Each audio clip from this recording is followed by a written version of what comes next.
Ya están pensando en el futuro, en un espacio de creación con el patrimonio que ya tienen y una de las cosas que nos estaban comentando antes, aparte de la belleza que hemos visto, de rescatar ese patrimonio, esos edificios maravillosos, está la parte lucrativa. Esto puede ser rentable, nos decía el gerente de la Fundación Un Castillo. ¿Es así en Albarracín también? Sí, claro, claro. Es muy importante regenerar el patrimonio. Primero porque regeneras el recurso preferente del lugar, pero sobre todo y muy importante es que esa regeneración puede contribuir a la autoviabilización. ¿Por qué? Pues porque no consiste solamente en pedir dineros a las administraciones, que es una faceta importante. Claro.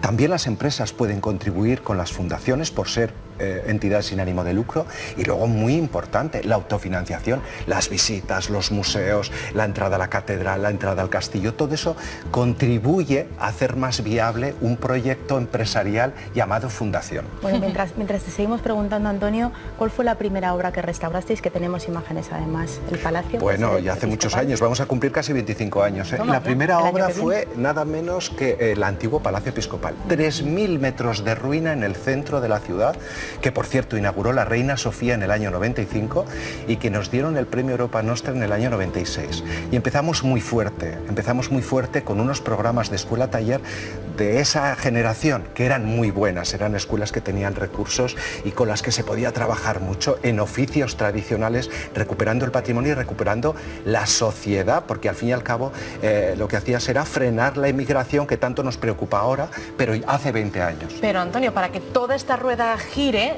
hablabas de los museos, todo funciona de tal manera que se autogestiona y se autofinancia, pero la primera inyección de dinero, el ponerlo a funcionar todo, tuvo que ser muy complicado hace 25 años. Creo que hace falta que haya gentes implicadas para empezar, la sociedad, nosotros, los que estamos allí trabajando.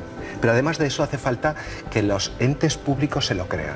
En un determinado momento se lo creyó el Gobierno de Aragón y se lo creyó el Obispado, importante. Y el INAEM, el INEM de entonces, que era el que financiaba para las escuelas taller. Entonces ahí produces una especie de argamasa, ¿verdad?, con unos elementos y otros que contribuyen a que eso sea posible. Qué suerte. Pero sin esa credibilidad es imposible y sin ser capaces de hacerlo. La gente con la que trabajábamos en aquellas escuelas taller eran gente del terruño, que se creían de verdad que eso era posible. Nosotros nos proponíamos, vamos a hacer la mejor escuela taller de España y casi lo logramos, ¿no? Seguro que sí. Pero es muy difícil porque el contexto rural ya entonces, no es nada nuevo, hace 20 años ya era difícil, lo habitual era hacer la maleta y marcharse a la ciudad.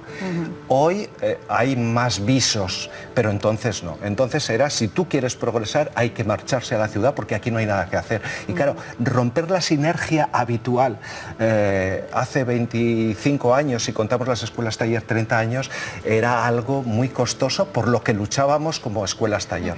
Ermita, tenemos más imágenes de Albarracín, de proyectos que habéis llevado a cabo, como la Ermita del Carmen, por ejemplo, o el Castillo y la Muralla, que son el emblema, así en general, grosso modo. Y con todo esto, ¿cuánta gente habrá pasado trabajando por Albarracín? Ya no de turistas, sino bueno, hay cifras muy espectaculares. Yo digo que... Estoy súper orgulloso, me encanta, porque la pasión y la ilusión, que es fundamental, la transmites a la perfección. Hay Antonio. resultados, y cuando hay resultados eso es evidente, ¿no? Entonces, por ejemplo, restauradores por Albarracín, un pueblo de 1.100 habitantes, han pasado 1.600 restauradores. Y como me decía una de las profesoras hace 4 días, me decía, perdona, todo el mundo que tiene que decir algo en restauración conoce Albarracín o ha pasado por Albarracín.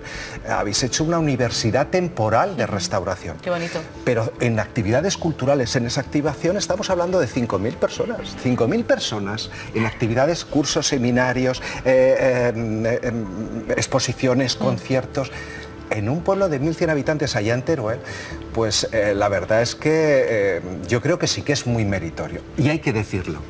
Contamos también con el apoyo de las instituciones muy importantes, sin DGA, sin el Gobierno de Aragón, sin un patronato que se lo crea, eso es imposible, por mucho que quieras. Pues bueno, vemos que Antonio va sobrado para ser el comercial de Albarracín, le nombramos oficialmente, pero efectivamente le ha conseguido también que Patrimonio del Gobierno de Aragón se haya interesado no solo por Albarracín, sino por muchos de nuestros monumentos históricos.